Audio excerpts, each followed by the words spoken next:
তোমরা দূরে আসো, দূরে আসো, দূরে আসো, দূরে আসো, দূরে আসো।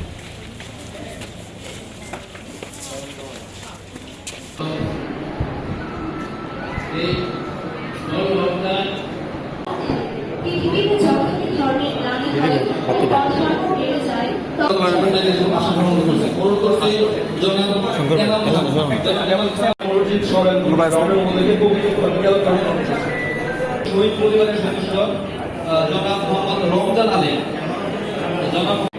যাদের জীবনের বিনিময়ে জাতি একটি নতুন প্রত্যাশার আলো জ্বলছে।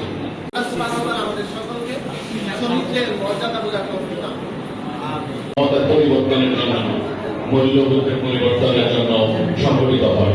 ইন্তেকাল সঙ্গীতে আল্লাহ সুবহানাহু ওয়া তাআলার কাছে এক ধরনের বিশেষ জীবন।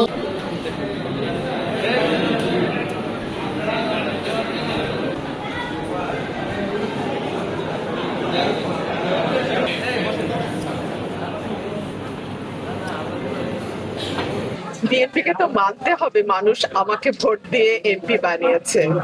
এটা তো বিএনপিকে কঠিন সত্যটা মেনে নিতে হবে।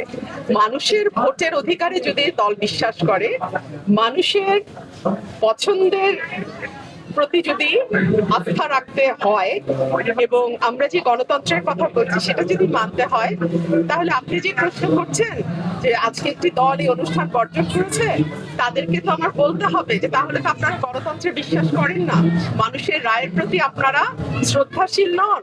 তাহলে 17 বছর কিসের জন্য আন্দোলন করেছেন? গণমাধ্যম কেবল 26টা চ্যানেল নয়, আজকাল প্রত্যেকের হাতেই গণমাধ্যম আছে। যে যে শুনতে চায় তারা শুনতে পারবে।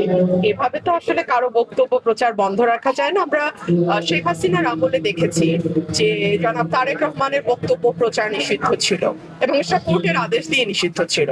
সেটা যদি গণতন্ত্র না হয়, তাহলে এটাই বা কি করে গণতন্ত্র হয়? এটা দেশের আইন শৃঙ্খলার যে নাজুক পরিস্থিতি সেটাকে ইন্ডিকেট করে।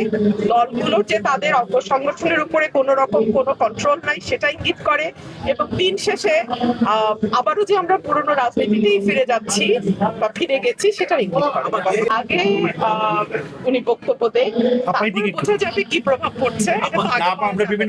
নিশ্চয়ই, কারণ আমি দেখুন, উনি বাংলাদেশের নাগরিক, ওনার পরিবার এবং ওনার বাংলাদেশের রাজনীতিতে দীর্ঘদিনের অবদান আছে এবং ওনার পরিবারকে সপরিবারে হত্যা করা হয়েছে এবং বাংলাদেশের স্বাধীনতা সংগ্রামে তখন আওয়ামী লীগ ছিল একমাত্র রাজনৈতিক দল।